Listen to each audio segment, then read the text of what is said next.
It's time to wake up, everybody, because we are in for the finale of Book 3 titled Dire Mohican Kid, the Next Level, Book 3 finale.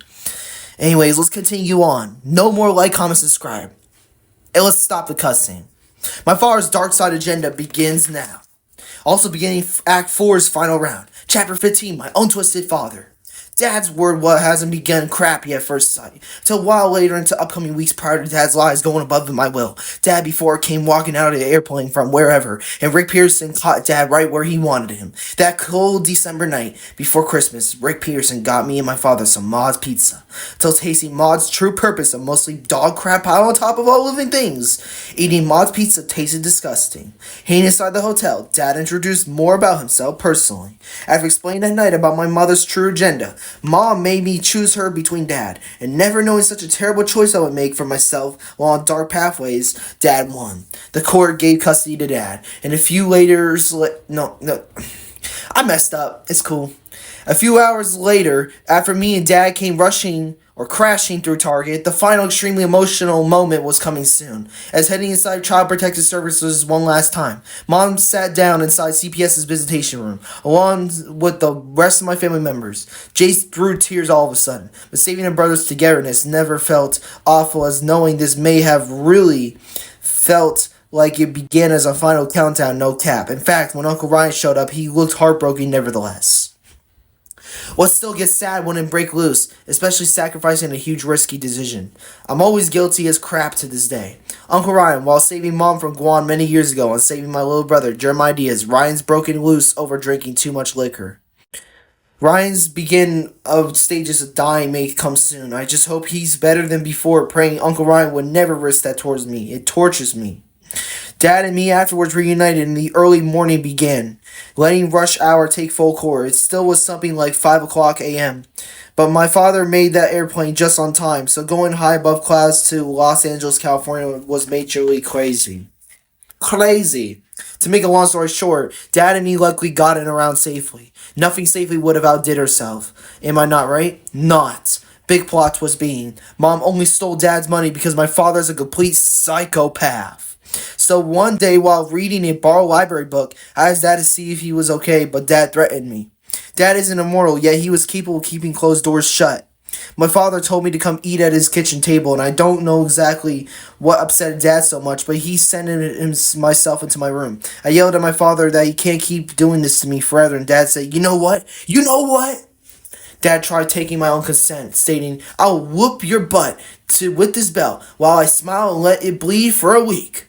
I wouldn't go for that at all. Fighting against Will wouldn't hassle worse, and Dad would eventually stop where he knew how wrong it is to do absolute sexual attentions. Next we roll fast, but ground's gotten bloodier. Imagine your dad and you decide bringing up some Subway sandwiches at home and picking out a movie you love watching with him titled Spider-Man 3, Tobey Maguire's movie. Yet for saying something so little, your dad decides sending you over into the kitchen, not watching Spider-Man 3. Yet my father's a beast. Cause arguing about it, Dad makes me sit down on the ground like a dog. I tried eating Subway's meatball sub, but Dad cussed me out like a storm.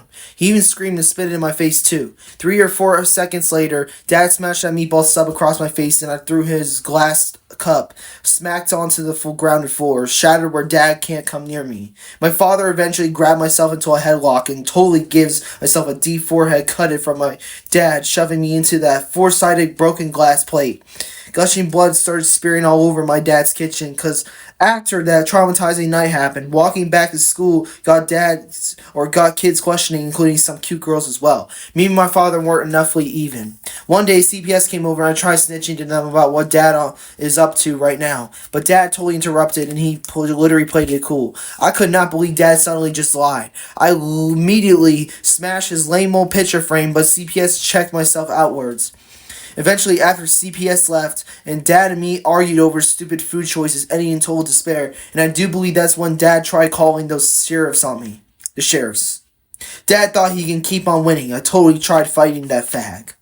At the ending, who obviously won, Dad did. So sheriffs arrested me, and my father blamed it all on my medication. Yippee, Dad ruined my life that I had lived in, and ending chapter 15 is going to make sense inside chapter 16. Chapter 16. Part 2. Are you up for it? Game day, Saturday.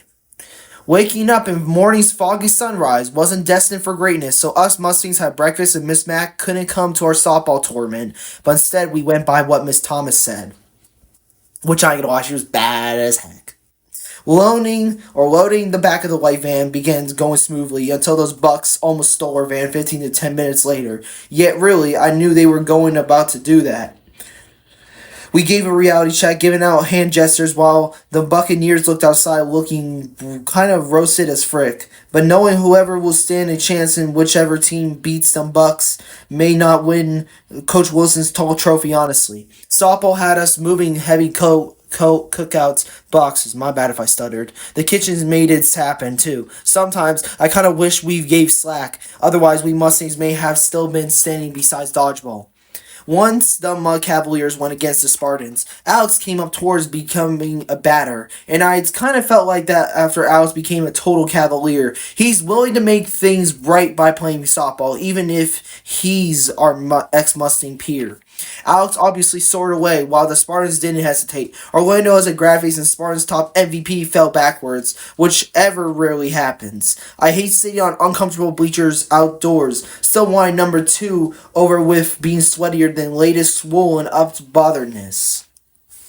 Cavaliers surprisingly won, finishing round 1 and heading for the Vikings versus the Buccaneers. Nate wearing a number 1 jersey, Armani as number 19, and some applies Matthew C as a number 7. There's still other Buccaneer teammates playing, but Matt, including Nate, added felt like Matt may have proven himself winning, plotting revenge around softball's final act. Hoping the Vikings could stand a chance, they were on track till evil rise, so now the Bucks may witness who's better than them, aka nobody will. The Vikings lost 7-1, and now things aren't looking too good for the Cavs, being honest myself. Yep, round 3 began on no show, the Buccaneers versus the Cavaliers.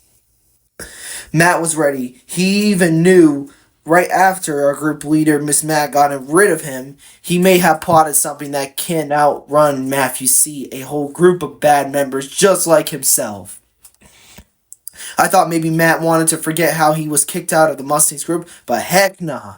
Alex even betted he'll win either way, since him and Matt were divided equally. Of course, changing the script felt Alex took full control, at least being better than Matt.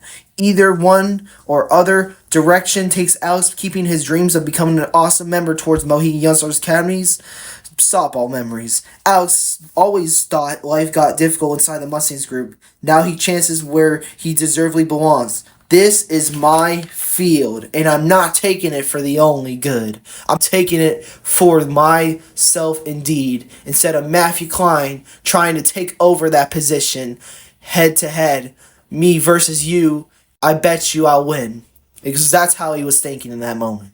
Buccaneers were failing steadily slow, and Matt tried commanding to stop Alex, throwing his batting minute onto the ground. No matter how much Matt tries winning, his showing off doesn't ever work in terms of showing off while on overdue. Buccaneers lost 7-1, and Armani almost turned up pissed. See, this game is supposedly becoming a team and good sportsmanship, just saying. The Cavaliers won their very first return softball tournament, while Coach Wilson holding up a tall trophy, taking a photo or more.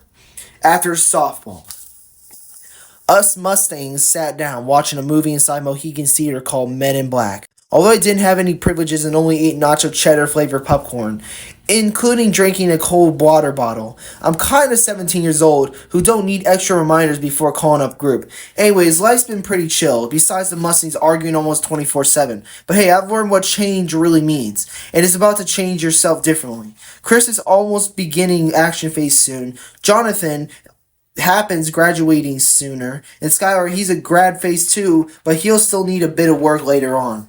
For me personally, I know things are bound from changing one end after another end, except I never felt like giving up because later on Nino would see me fly away and towards reaching for the stars. Same goes for Ryder, Caden, Kenneth, including others too. Really, I'm next as leading these Mustang peers someday. Welcome to the next level, Mohican Youngstar Academy. The end. Mid-post-credit recap. Something still bothers me to this day. I don't know why admitting things would feel alright, But one of the darkest fears is that Mohican hides stuff. Not only is Miss Max secretly a menace in disguise, but John told me the truth about Mohican Youngstar Academy's basement. Dating back many years ago, Mohican used to be a DYS. Now it looks like legends aren't myths. They're murderous, and it looks as if those events shut it down, a true haunted tourist attraction beneath these disturbing factors overall. To be continued. End credit recap. From long ago, since 2018 began roaming, Massachusetts isn't fond with nature. I know I don't intentionally talk about old friends beforehand, and surely there's good reasons on why I've forbidden those awful choices forwards, but here's the thing. When an interesting or unforgettable legend isn't still out of mind sight, can you imagine what COVID-19 did to break such a heartbroken time and place? Yeah, 2020's pandemic sucked balls, especially someone in a true form of saying he stark outed his childhood, reflecting the title that goes by Christopher G. To be continued. Nick will return for Diary of a Mohican Kid, Out of the Shadows. The truth. Those relationships with friends and Nina as well were all based on true story. With everything else is truly related forthcoming based on those realizing where your moment could shine, whether being alone or whatever. This book ended around July 15, 2023 at Mohican Youngstar Academy, preferring 9:45 p.m. perfectly a quarter of. Sincerely, Nicholas Ryan Bruce. Now listen, guys. I have a little bit of a talk. Okay? I kind of messed up some of the things in this series, okay? I know I cussed. Then I kind of stuttered a lot in this third installment. But I really did try my hardest, so don't blame me. Because I really did.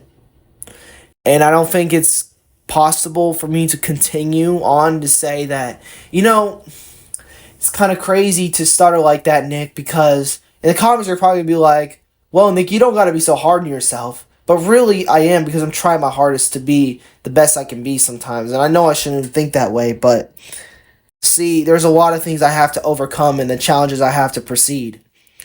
And I'm not going to lie to you guys. Every time I'm over here and I'm trying to be honest myself, I think the past is the past. And when I read that third book to you guys, I had some tears dropping down after I ended the video. I remember all the times me and Nina used to be together. Or all the times Caleb used to traumatize her, including his older brother, Anthony Johnson. A lot of things happened back then that I couldn't control. And it's just sad that those things happened intentionally. But now times have changed and we're moving on from that. Because in the next book titled Diary of a Mohican Kid, Out of the Shadows, I can't really spoil it for you guys. But this next book is going to be amazing. Also, the new song I'm coming out with for this book, for Diary of a Mohican Kid, the next level, is titled Home Run. Now, if you're wondering what Home Run's about, you'll see it's going to get uploaded soon. But hope you guys know that this was an amazing journey I had with you. This was honestly one of the things I can honor, and I will thank Ryder Volger for being part of my time. And now, actually, on Snap, he's actually doing some karate, I believe. And he's actually doing some amazing things that no other person could probably accomplish. See, before then, when me and Ryder first met, he was a little overweight. But then, all of a sudden, that overweight came to sensation. No matter what you do, you can still accomplish anything in this world if you try your hardest. And Ryder one day wanted to become a martial artist or a person that can box or fight. And his favorite thing he wanted to do was make videos of me. Yes, and that's why I mentioned the Nick Bruce movie where he was going to become the villain as Dr. Slayer. Unfortunately, I moved from California and I should have never done that because, my father and stuff like that. But it's all fun and games because with him, he just doesn't care. That was just the things I had to forget, and I had to leave the past as it was the past. But now it's 2025. And we are in another Trump presidency. And it's really not that great. It's going to be an oligarchy, if you know what I mean. And the Democrats ain't waking up. We're in the middle of a crisis right now. Planes crashing. All three of them. And I feel like sometimes we just got to realize that no matter how much we try, no matter how much we do, we still got to strive for what we need to have or what we need to accomplish. So I want you guys to think about this for a second. For the people that lost their lives, they probably had a really good life, making it all the way to college. And I'm bless you all for having this moment to see the world and now flying away into heaven, especially the one I used to love, Nina. Sincerely, Nicholas Ryan Bruce. Also, this was the time in July of 13th, or not 13th, 18th of 2021. Me and Nina first met on 2 days ago, and that was all true events. So this story was very emotional for me because I wanted this to be like an emotional third installment to tell about Nick's past in California. And this is actually probably my best story I've created so far, because I wanted you guys to understand that this is not something of a joke. This is not something of any kind that you haven't seen before. You may have seen some emotional things like A Dog's Purpose or another emotional movie perhaps. But I want you guys to know, before you get into that though, make sure to hit the like button, comment down below, subscribe if you haven't. And I want you guys to understand that God is always with you and God bless you all, because when you need Him, just pray. Because praying is the only option you have right now in this world.